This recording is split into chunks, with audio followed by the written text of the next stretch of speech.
Assalamualaikum warahmatullahi wabarakatuh. Bapak Ibu yang berbahagia, kali ini kita melanjutkan pelatihan mandiri topik buku non-teks dengan materi aturan 5 jari. Memberi pemahaman kepada pendidik bagaimana membantu peserta didik memilih buku bacaan sesuai minat dan kemampuan baca peserta didik. Bapak Ibu yang berbahagia, mari kita simak tayangan video berikut ini.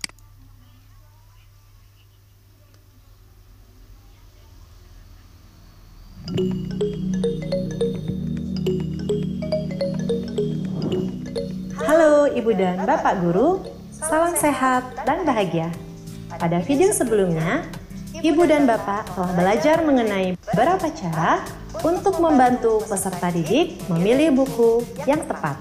Ketika peserta didik memilih buku yang tepat, mereka cenderung akan kembali membaca buku karena mereka tahu bahwa membaca adalah pengalaman yang menyenangkan. Nah, salah satu cara yang bisa Ibu dan Bapak lakukan untuk membantu peserta didik memilih buku yang tepat adalah dengan menerapkan aturan 5 jari. Pada video kali ini, kita akan melihat lebih jauh mengenai penerapan aturan 5 jari.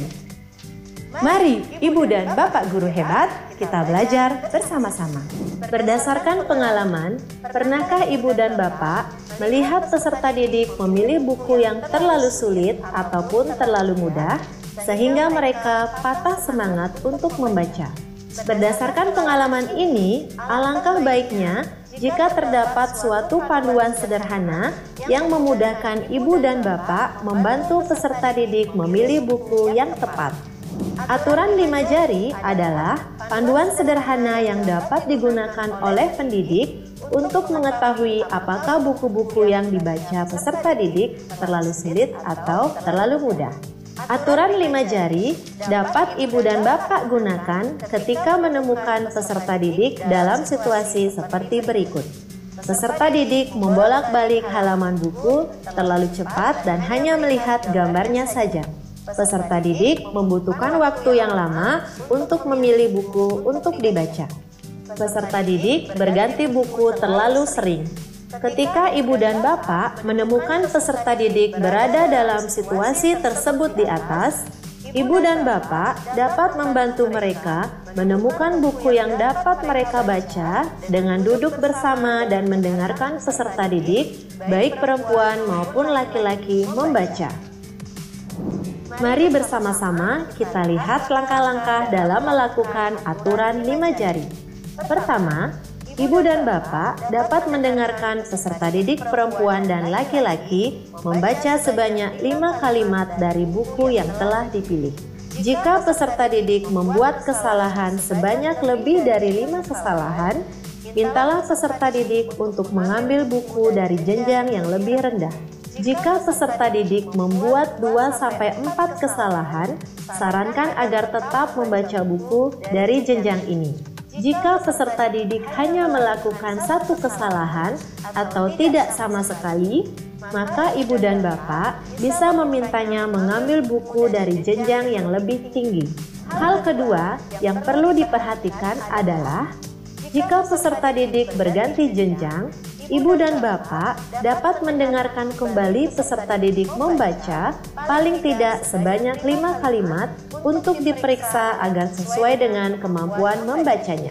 Pada saat menerapkan aturan 5 jari, perlu diperhatikan untuk memastikan peserta didik tetap merasa nyaman dan leluasa ketika membaca bersama Ibu dan Bapak. Pada saat kegiatan membaca, Ibu dan Bapak dapat berkeliling sehingga bisa mendengarkan peserta didik, baik perempuan maupun laki-laki, membaca buku yang mereka pilih.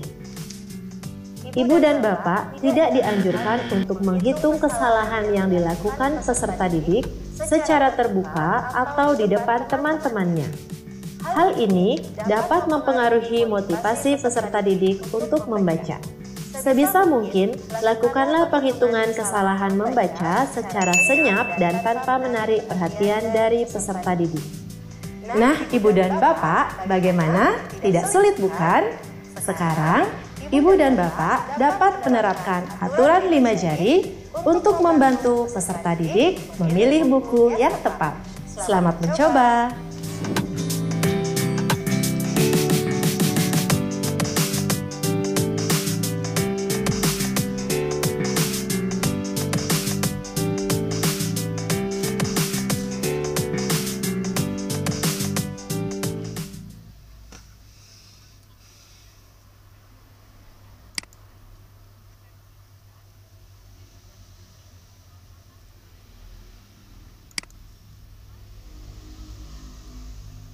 Memilih buku yang tidak sering berpengaruh pada motivasi peserta untuk membaca di kemudian hari.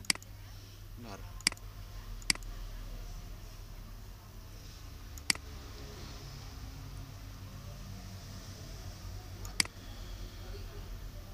Apa yang ibu bapak pernah melihat anak kesulitan memilih buku? Apa yang ibu lakukan?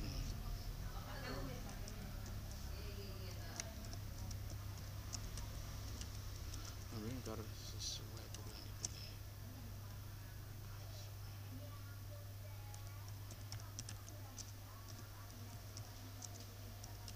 Yang tepat.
Ya, assalamualaikum warahmatullahi wabarakatuh.